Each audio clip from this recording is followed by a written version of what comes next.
Tatalakayin din sa ASEAN ang mga infrastruktura na makakatulong para mapaganda ang lagay ng public transportation sa rehiyon.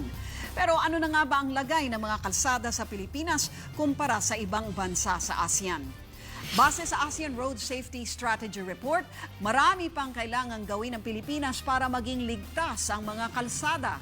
Isa na ang pagbuo ng road safety body na magpaplano, magpapatupad at magmomonitor ng kaligtasan sa mga kalsada. Nariyan rin ang issue sa mas mahigpit na pagpapatupad ng batas na nagbabawal sa pagmamaneho ng lasing o lulong sa iligal na droga.